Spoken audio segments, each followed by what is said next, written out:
नमस्कार मित्रों, जय हिंद, वंदे मातरम। आज मैं आप लोगों के साथ पोप के बारे में कुछ बातचीत करना चाहता हूँ। पोप उस क्षेत्र को कहा जाता है जो कभी जम्मू कश्मीर का हिस्सा हुआ करता था। नेहरू जी के समय में पोप पर पाकिस्तान का अधिकार हो गया था। तब से इसको पाक ऑक्युपाइड कश्मीर के नाम से जाना जाता है। वास्तव में पाक ऑक्युपाइड कश्मीर जम्मू कश्मीर का अभिन्न अंग है। अभी वर्तमान समय में हमारे प्रधानमंत्री, हमारे गृह मंत्री, रक्षा मंत्री और उत्तर प्रदेश के मुख्यमंत्री योगी आदित्यनाथ जी ने घोषणा कर दी है कि भारत का अभिन्न अंग पोप है और इसे हम लेकर के रहेंगे। इस घोषणा के साथ भारत में खुशी की लहर दौड़ पड़ी है। वर्तमान समय में उत्तर प्रदेश के जो मुख्यमंत्री है उन्होंने इससे भी हटकर एक और नया बात कह दिए हैं। उन्होंने यह कह दिए हैं कि आतंकवाद और सिंधु नदी का जल एक साथ नहीं चलेगा। यह बात कुछ दिन पहले हमारे प्रधानमंत्री ने कहे थे, जिसको कि मुख्यमंत्री ने रिकॉल करके लोगों को बतलाने का प्रयास किए हैं।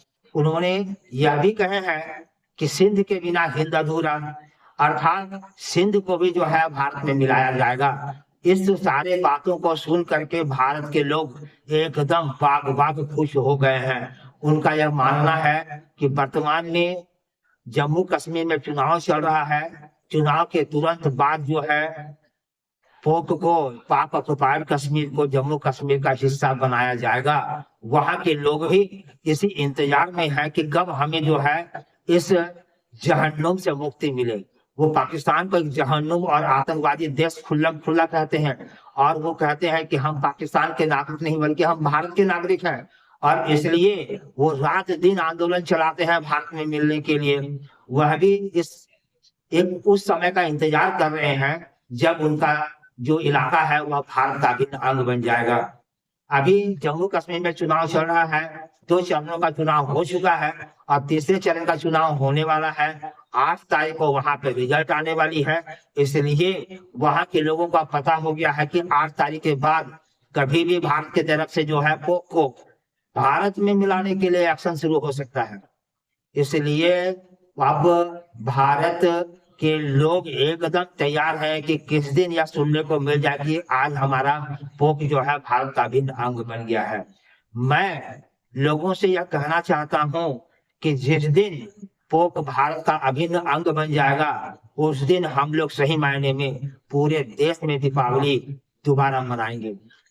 एक तो दीपावली जो मनाते हैं वो तो मनाएंगे ही, उसके अलावा जिस दिन पोप भारत का अंग बन गया उस दिन हम लोग निश्चित रूप से दीपावली मनाएंगे।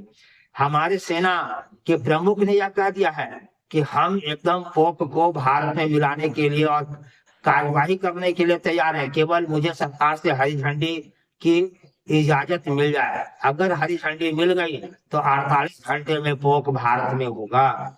इस बात को मैं भी सुन करके एकदम ताज्जुब में हूँ। हमारे सेना के प्रधान के बात को सुन करके मैं जो हूँ एकदम खुशी से फूले नहीं समा रहा हूँ। मैं अब केवल उस दिन का इंतजार कर रहा हूँ कि जिस दिन सिंध और पोप हमारे देश का हिस्सा होगा। इसके अलावे जिस दिन सिंधु नदी का पानी पूर्ण रूप से पाकिस्तान जाने से रोक दिया जाएगा उस दिन मैं स्पेशली और भी खुशी मनाऊंगा। जय हिंद, वंदे मातरम।